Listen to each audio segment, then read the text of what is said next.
আমাদের কোনো কথা নাই। আমাদের ভারতবর্ষের আমরা বন্দুক নিয়ে আসছি আটকাইছি। সন্ত্রাসী ভারতবর্ষে থাকতে পারে। ভাই বল মাসুম ভাই বল আমাদের ভারতবর্ষে আগ্নেয়াস্ত্র নিয়ে কলেজে দাদাগিরির অভিযোগ উঠল টিএমসিপির প্রাক্তন ছাত্রনেতার বিরুদ্ধে। শনিবার এই ঘটনাকে কেন্দ্র করে ব্যাপক চাঞ্চল্য ছড়ায় শীতলকুচি কলেজ চত্বরে।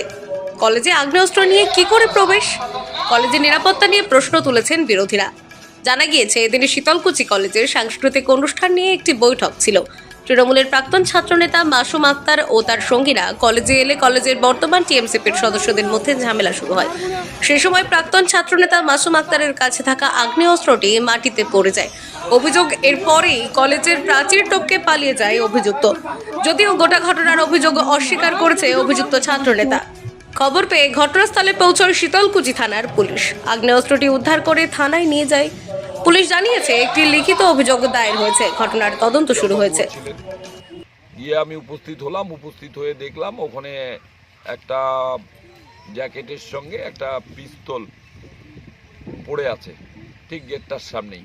মেইন আমাদের যে বিল্ডিংয়ের যে গেটটা আছে তার সামনেই ইয়েটা পড়ে আছে, পিস্তলটা পড়ে আছে। তারপরে কিছু ছাত্র হল্লা শুনলাম এবং তাদেরকে শান্ত করালাম, করে কিছু ছবি টবি দেখলাম, মোবাইলে কিছু ধারণ করা আছে সেগুলোও দেখলাম।